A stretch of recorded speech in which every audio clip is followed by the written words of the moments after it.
오늘 본문 말씀을 세번역 성경 말씀으로 제가 다시 한번 읽어드리겠습니다.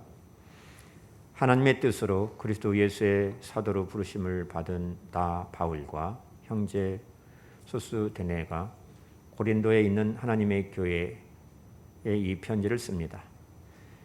그리스도 예수 안에서 거룩하여지고 성도로 부름을 받는 여러분에게 문안드립니다. 또 각처에서 우리 주 예수 그리스도의 이름을 부르는 모든 이들에게도 아울러 문안드립니다. 예수 그리스도는 이 사람들의 주님이시며 우리의 주님이십니다. 하나님 우리 아버지와 주 예수 그리스도께서 내려주시는 은혜와 평화가 여러분에게 있기를 빕니다. 나는 여러분이 그리스도 예수 안에서 받은 하나님의 은혜를 생각하고 여러분의 일로 언제나 하나님께 감사를 드립니다. 여러분은 그리스도 안에서 모든 면에 풍족하게 되었습니다. 곧 온갖 언변과 온갖 지식이 늘었습니다. 그리스도에 대한 증언이 여러분 가운데서 이렇게도 튼튼하게 자리 잡았습니다. 그리하여 여러분은 어떠한 은사에도 부족한 것이 없으며 우리 주 예수 그리스도의 나타나심을 기다리고 있습니다. 우리 주 예수 그리스도께서 나타나실 날에 여러분이 흠잡을 데 없는 사람으로 설 수 있도록 주님께서 여러분들을 끝까지 튼튼히 세워주실 것입니다. 하나님은 신실하신 분이십니다.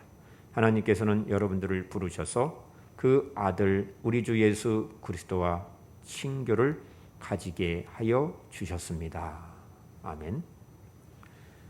우리는 인생을 살아가면서 많은 것을 얻기도 하고 또한 많은 것을 상실해 가기도 합니다. 건강을 잃게 되기도 하고 사랑하는 사람을 떠나 이별하게도 하고 또 온갖 힘써서 노력하여 쌓아왔던 소중한 것들을 잃어버리는 일도 있게 됩니다. 이 중에 시간이 지나면서 다시 회복하기도 하지만 정도에 따라서 크고 작은 고통을 수반하게 되는 것입니다.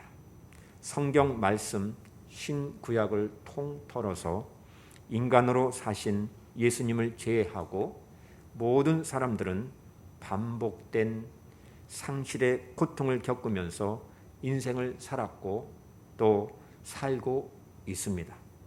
우리는 유감스럽게도 어려운 문제를 씨름하면서 살고 있습니다. 눈에 보이지 않는 살아계신 하나님 아버지, 그럼에도 불구하고 우리와 늘 함께 계시는 하나님과 어떻게 풍성한 교제를 누리며 살 수 있을까요? 하는 것입니다. 이 질문은 코로나19 사태로 인하여서 온전한 예배를 드리지 못하는 상황 가운데 있는 우리들에게 던지는 질문인 것입니다. 하나님을 사랑하고 이웃을 내 몸과 같이 사랑하라는 예수님의 명령은 우리가 실천해야 최우선적으로 지켜야 하는 것인데 가장 지키기 어려운 명령으로 우리는 받아들이고 있는 것입니다. 우리가 로마서 강해를 다 마치고 이제 고린도 전서를 강해하게 되었습니다. 성도님들과 여러분 가정과 또 교회에 주님의 은혜와 평강이 충만하기를 주님의 이름으로 축복합니다. 저는 우리 성도님들의 영성이 회복되기를 간절히 기도하고 있습니다. 영성이 무엇입니까? 하나님께서 주시는 은사입니다. 이 영성, 이 은사를 가지고 다른 사람들을 돌보는 사역을 우리들에게 맡겨 주신 것입니다. 우리의 영성이 회복되면 예수님을 본받아 살게 되어 있습니다. 하나님과의 관계가 더욱더 성숙해져 가고 또 하나님에 대한 말씀의 순종이 더 깊어지게 되는 것입니다. 하나님과 사람 사이의 중보자이신 예수 그리스도를 통하여서 이루어 가시는 것입니다. 우리가 오직 예수님만 바라보며 생활한다면 우리의 인생의 모든 문제와 쟁점에 대한 그 해답을 주님으로부터 찾을 수 있습니다. 우리의 영적 빈곤을 성경 말씀에서 찾고 하나님께서 나에게 주시는 그 말씀을 통하여 회복되어야 하는 것입니다. 왜냐하면 예수님은 십자가에서 죄에 대한 해결책을 제시해 주셨고 우리의 새 생명을 향한 영적 여정을 시작하게 해 주셨기 때문입니다. 예수님은 언제나 우리들을 하나님께로 이끌어 주십니다. 예수님은 제자들에게 요한복음 13장 15절에 내가 너에게 행한 것 같이 너희도 행하게 하려 하여 본을 보였노라 라고 말씀하셨습니다. 그래서 우리는 예수님을 더 알아야 하고 예수님께서 어떻게 행하여 주셨는지 주된 문제에 초점을 맞추고 지속적으로 올바른 믿음을 가지고 주님과 바른 관계 속에서 올바른 행위로 나아가도록 고린도전서의 말씀을 통하여 우리는 배우게 될 것입니다. 고린도 교회는 바울이 2차 선교 여행 당시 1년 6개월 동안 고린도에 머물면서 하나님의 말씀을 가르쳤고 복음을 증거하였습니다. 바울에 의하여서 설립된 교회가 고린도 교회입니다. 바울은 고린도 지역에 복음을 전파하면서 나는 심었고 나는 터를 닦았고 내가 너희를 낳았도다 라고 표현을 하였습니다. 바울이 이렇게 강조한 것은 성도들은 계속 자라야 하고 성도들은 계속 세워져야 하고 성도들은 계속 양육되어야 함을 표현한 것입니다. 사도 바울이 고린도전서를 보내기까지 약 5년이 걸렸습니다. 바울이 이 서신서를 쓰게 된 동기 두 가지를 요약하여 말씀드린다면 첫째로 본문 1장 고린도전서 1장 11절에 글로에의 집 사람들이 고린도 교회에 대한 소식 즉 분쟁과 또 5장 1절에 음행이 있다라는 말을 전해 주었다는 것입니다. 이 일로 인하여서 한 형제 간의 법적 소송 사건이 발생하게 되었습니다. 사도는 이 일을 치유하기 위하여서 고린도 전서를 기록하였다라고 말씀하고 있습니다. 두 번째는 고린도 전서 7장을 보면 고린도 교회로부터 바울에게 질문서가 다가왔습니다. 이 질문서에 답을 주기 위하여 교회의 여러 가지 문제, 즉 결혼과 독신 문제, 우상의 제물에 대하여, 신령한 것에 대하여, 성도를 위한 연보에 대한 문제에 대한 답을 주기 위하여서 많은 눈물로 이 서신서를 써서 보냈다라고 말하고 있습니다. 그러므로 우리가 오늘 본문에서 주목해야 할 점은 그리스도와 십자가가 강조되었다라는 사실입니다. 오늘 1장에서만 고린도전서 1장에서만 그리스도가 11번, 십자가가 6번이나 강조되어 있습니다. 따라서 우리의 모든 인생의 어려움과 문제 해결은 예수 그리스도이시고 그의 십자가 외에는 다른 것으로 치유될 수 없음을 말씀하고 있는 것입니다. 그렇습니다. 우리의 모든 문제는 복음 안에 해답이 있습니다. 고린도전서 3장 16절에 너희는 너희가 하나님의 성전인 것과 하나님의 성령이 너희 안에 계시는 것을 알지 못하느냐. 여러분은 하나님의 성전입니다. 하나님의 성령이 여러분 안에 내주하신다는 것을 알지 못합니까? 라고 질문하고 있습니다. 이 질문 형식의 치료법은 분열을 책망하는 문맥에서 주어졌다는 것입니다. 여기서 너희가 하나님의 성전이라 함은 교회 공동체를 가리키는 것입니다. 그리고 성전이라고 번역된 이 말씀은 나우스라는 말씀인데 즉 지성소라는 뜻입니다. 그래서 교회가 하나님의 성령을 모신 지성소임을 우리는 인식하고 생활해야 하는 것입니다. 이것을 인식하게 된다면 교회가 분열될 수 없다라는 사실입니다. 또 한 가지 고린도전서 6장 15절과 19절을 보면 너희 몸이 그리스도의 지체인 줄을 알지 못하느냐 너희 몸은 너희가 하나님께로부터 받은 바 성령의 전인 줄 알지 못하느냐. 여러분은 성령을 하나님으로부터 받아서 모시고 있기에 여러분의 몸은 여러분의 것이 아닙니다 라고 묻고 있는 것입니다. 이 질문의 치료법은 음행을 책망하는 문맥에서 주어졌다는 것입니다. 여기서 너희 몸이 성령의 전이라고 말씀하시는 것은 바로 성도 개개인을 가리키는 것입니다.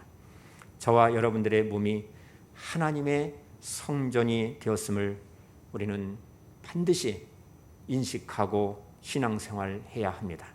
이런 핵심적인 말씀을 우리가 생각하면서 고린도 서신서의 말씀을 읽고 배우고 묵상해야 합니다.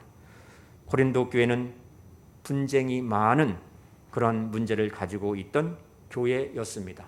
그러나 사도 바울은 결코 절망하지 않았습니다. 고린도 교회가 세워진 것은 세상에서 그들을 하나님께서 택하여 주시고 불러내어 주시고 이루신 하나님의 교회이기 때문인 것입니다. 그래서 사도는 고린도에 있는 하나님의 교회라고 그렇게 말씀하고 있는 것입니다. 그리고 성도라 부르심을 입은 자들이라고 분명히 부르고 있습니다. 오늘날 우리는 코로나19 사태라는 새로운 국면에 도전받고 있습니다. 많은 사람들이 오늘날 현대 교회의 문제점을 지적하면서 고린도 교회를 많이 닮았다라고 이야기하고 있습니다. 바울은 고린도 교회를 광약교회라고 부르고 있습니다. 광약교회란 이스라엘 백성들이 출애굽하여서 광야에서 가나안에 들어가기 전에 훈련받는 것을 의미하는 것입니다. 그래서 고린도전서 10장 11절에 그들에게 일어난 이런 일은 본보기가 되고 또한 말세를 만난 우리를 깨우치기 위하여서 기록되었느니라 라고 말씀하고 있습니다. 이러한 의미에서 우리는 고린도 전후서의 말씀을 통하여서 우리의 문제의 원인이 어디에 있는지 말씀을 통하여 진단해 보고 그 치료법을 통하여서 우리 인생의 여러 가지 문제들을 복음 안에서 그 해답을 찾는 은혜가 있기를 간절히 바랍니다. 고린도 교회에 일어난 문제는 분열 예외도 음행의 문제, 교인들 사이의 법적 다툼 문제, 성적인 범죄, 또 결혼 문제, 제사 음식 논쟁, 예배 질서 문제, 또 영적 은사 논쟁, 몸의 부활 논쟁, 선교와 헌금 문제 등 여러 가지 문제들이 있었습니다. 한마디로 고린도 교회는 총체적인 위기 앞에 놓여 있었던 것입니다. 이러한 소식을 들은 사도 바울은 마음이 너무 아팠습니다. 책임감을 느꼈습니다. 그래서 고린도 교회에 편지를 써서 보내게 되었던 것입니다. 그런데 놀라운 일은 사도 바울이 전혀 낙심하지 아니하였다라는 사실입니다. 고린도 교회가 반드시 문제를 극복할 수 있다라고 믿었던 것입니다. 고린도 교회가 어떻게 온갖 시험을 극복하고 문제를 해결할 수 있었을까요? 하는 것입니다. 그것이 무엇입니까? 언제나 함께 하여 주시는, 함께 동행하여 주시는 약속하신 예수 그리스도이심을 밝히고 있습니다. 사도 바울의 관심은 오직 예수 그리스도께 있습니다. 고린도 교회 안에서 발생한 모든 문제를 일관되게 예수 그리스도 안에서 풀어나가고 있는 것입니다. 우리 인생에 여러 가지 문제가 있을지라도 답은 오직 예수님이라는 사실을 기억하고 우리는 이 코로나19 사태 상황 가운데 어려운 문제들을 하나씩 주님과 동행함으로 풀어나가는 은혜가 있기를 간절히 바랍니다. 사도 바울은 자신의 사역이 예수님으로 인하여서 시작되었음을 분명히 밝히고 있습니다. 본문 1절 말씀을 보십시오. 하나님의 뜻으로 그리스도 예수의 사도로 부르심을 받는 나 바울과 형제 소스데네는 항상 예수님이 주시는 은혜와 평화를 누렸다라고 말씀하고 있습니다. 또 3절에 하나님 우리 아버지와 주 예수 그리스도께서 내려주시는 은혜와 평화가 여러분에게 있기를 축복하고 있습니다. 그리고 궁극적으로 기다리는 분이 예수님이라고 밝히고 있습니다. 또 7절에 그리하여 여러분은 어떠한 은사에도 부족한 것이 없으며 우리 주 예수 그리스도의 나타나심을 기다리고 있습니다 라고 말씀하고 있습니다. 시작도 과거에도 주님이시었고 현재도 지금도 주님이 함께 하시고 마지막도 미래에도 주님이 하신다라는 사실을 말씀하고 있는 것입니다. 이것이 고린도 교회에 편지를 보내는 사도 바울의 믿음의 확신이었던 것입니다. 그래서 이런 믿음이 있기 때문에 어떠한 시험이 와도 어떠한 어려움이 와도 어떠한 고통이 온다 할지라도 문제가 되지 아니하고 낙심하지 않았다라는 사실을 우리들에게 가르쳐주고 있는 것입니다. 그러므로 우리에게 필요한 것이 무엇입니까? 바로 바른 믿음입니다. 주님을 바르게 믿을 수 있는 믿음이 우리에게 필요한 것입니다. 오늘날 얼마나 많은 그리스도인들이 교회에 대하여 갈등하고 고민하고 있을까요? 코로나19 사태 이후에 교회를 바라보는 마음이 예배 참석률이 50% 이하로 급감하였다라고 하였습니다. 코로나19 사태 이후에 교회의 과제는 성도들의 영적인 냉담과 태만과 그리고 방치의 습관이 체질화되어 가고 있다라는 것이 가장 큰 문제인 것입니다. 필립 안씨가 쓴 교회, 나의 고민, 나의 사랑이라는 아주 작은 책자를 보게 되면 필립 안씨는 미국 남부 근본주의 교회에서 유년 시절을 보냈습니다. 그리고 청년이 되었습니다. 청년이 되고 나서 교회를 떠난 이야기를 하고 있습니다. 교회가 거짓 경건으로 위선으로 가득하였다. 예배 분위기는 항상 혼란스럽고 무거웠다. 설교는 주로 율법에 기초한 정죄의 이야기였다. 교인들 사이에도 은혜와 용서와 사랑보다 비난과 정죄를 일삼았다. 그래서 나는 교회를 떠났다라고 이야기하였습니다. 그런데 교회를 떠나면 홀가분해지고 마음이 편할 줄 알았는데 교회를 떠나보니 하나님의 은혜도 다 고갈되어 버렸다라고 고백하였습니다. 내가 한동안 교회를 떠났을 때 불행하게도 나는 위선의 껍질뿐 아니라 신앙이라는 몸통까지도 다 내던졌다라고 자신의 경험을 생생하게 고백하였습니다. 필립 안씨가 다시 교회로 돌아오게 된 것은 바로 살아계신 하나님, 주님을 바라보는 영적 눈이 열렸기 때문이었다라고 고백하였습니다. 여러분 한번 생각해 보십시오.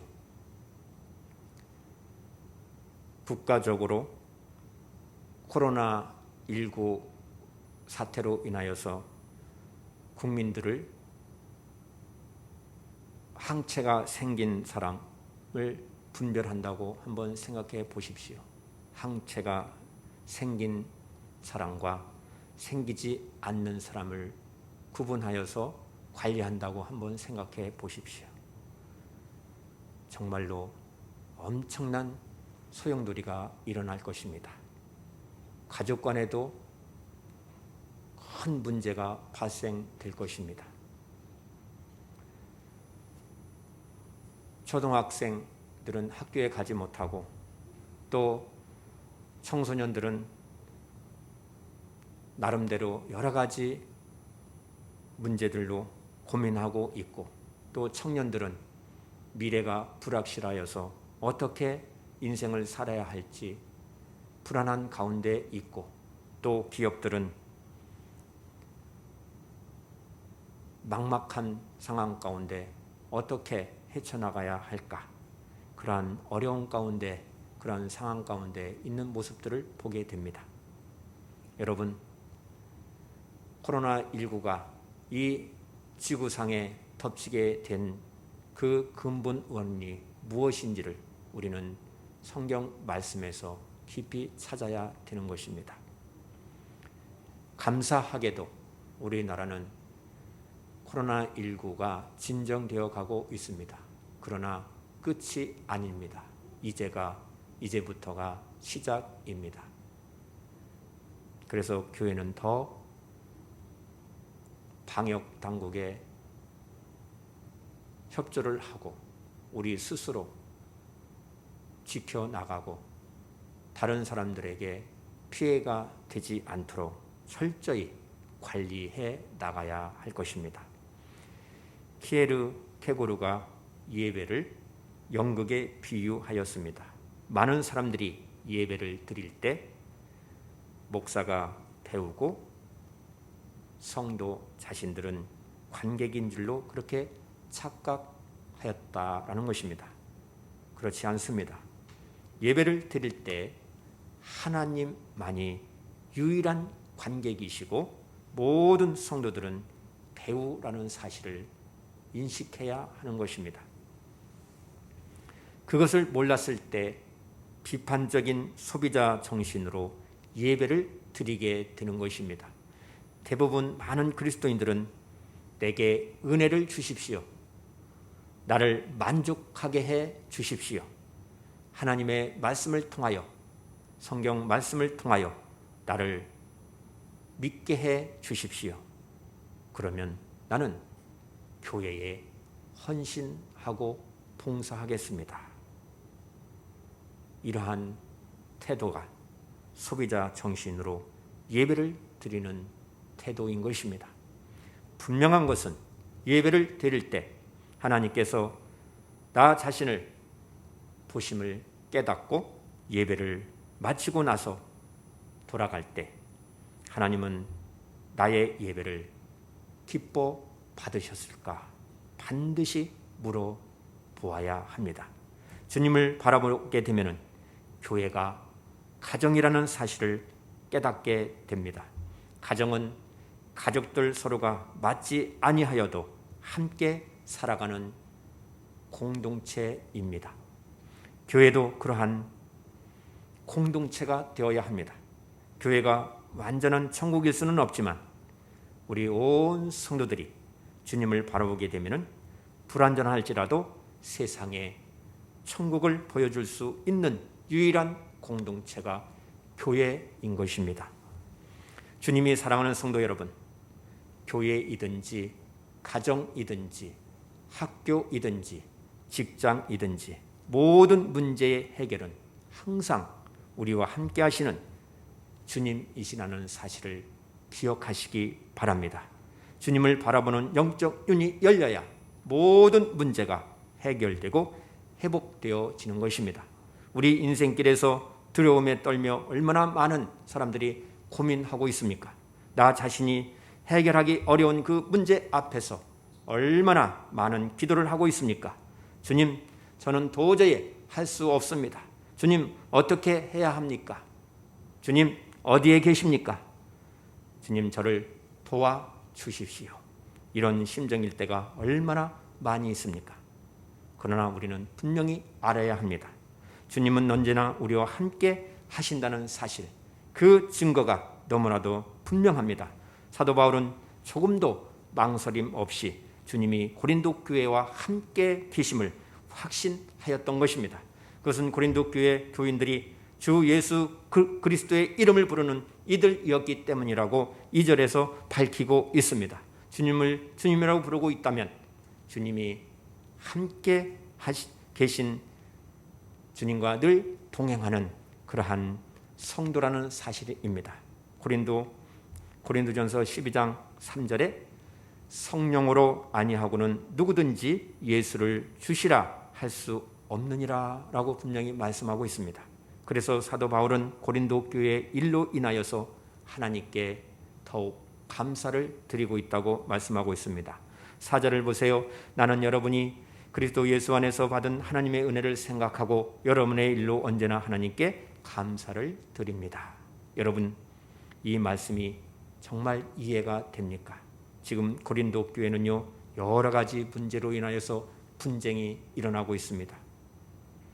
그런데도 사도는 고린도 교회 일로 인하여서 하나님께 감사를 드리고 있다고 말씀하고 있습니다. 사도 바울은 문제로 보지 아니하고 하나님의 일로, 하나님의 뜻으로 보고 있다. 그리하여서 하나님께 감사를 드렸다라고 말씀하고 있는 것입니다. 6절 말씀을 보십시오. 그리스도에 관한 증언이 여러분 가운데서 이렇게도 튼튼하게 자리 잡았습니다. 성도님들도 문제만 보지 마시고 어려움과 고통만 보지 마시고 주님과 주님의 역사를 보시는 영적 눈이 열려지기를 바랍니다. 사도 바울은 문제 많은 고린도 교회를 향하여서 고린도에 있는 하나님의 교회에 이 편지를 썼다라고 2절에서 밝히고 있습니다. 문제 많은 고린도 교회 교인들을 그리스도 예수 안에서 거룩하여지고 성도로 부르심을 받은 여러분들에게 문안드립니다 라고 2절에서 거듭 밝히고 있습니다. 이것은 사도 바울이 고린도 교회의 문제만 본 것이 아니라 그 교회에 함께 하시는 예수님을 바라보았기 때문인 것입니다. 우리는 가정과 교회에 대한 행복만 추구할 것이 아니라 반드시 주님을 바라보는 믿음이 필요함을 인식해야 합니다. 우리가 짓는 죄 중에서 윤리적인 죄보다도 비교할 수 없이 큰 죄가 있습니다. 그것은 예수님을 바로 믿지 못하는 죄인 것입니다. 예수님을 바로 믿지 못하면 우리의 마음 가운데 의심이 생기고 두려움이 생기고 낙담하게 되는 것입니다. 나는 안 될 거야. 나는 도저히 할 수 없어. 이것은 나 자신에 대한 말이 아니라 예수님에 대한 말인 것입니다. 하나님은 결코 교회를 포기하지 않으시는 분이십니다. 우리는 지난 2000년 교회 역사를 통해서 확인할 수 있습니다. 하나님은 이미 죄인을 위하여서 독생자를 내어주신 분이십니다. 주님은 죄인을 대신하여서 십자가를 지셨습니다. 우리는 하나님 앞에서 너무나도 불완전한 사람입니다. 세상에서 미련한 존재입니다. 약한 존재이고 세상에서 멸시받는 존재이고 하나님 앞에 자랑할 것이 아무것도 없는 그러한 존재인데 하나님께서는 우리들을 주님의 교회로 불러주시고 주님의 신부로 부르셨다는 사실입니다. 우리는 내세울 것 아무것도 없지만 주님은 우리들을 교회로 불러주셔서 구원의 배를 띄워 우리들을 안전하게 인도해 가신다는 사실을 우리는 기억하고 감사해야 합니다. 그러므로 주님은 교회를 능히 새롭게 하시고 또 거룩하게 만드실 것입니다.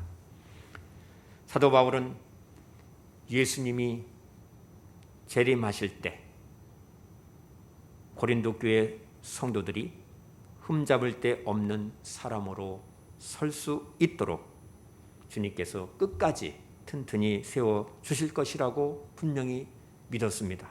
8절 말씀을 보십시오.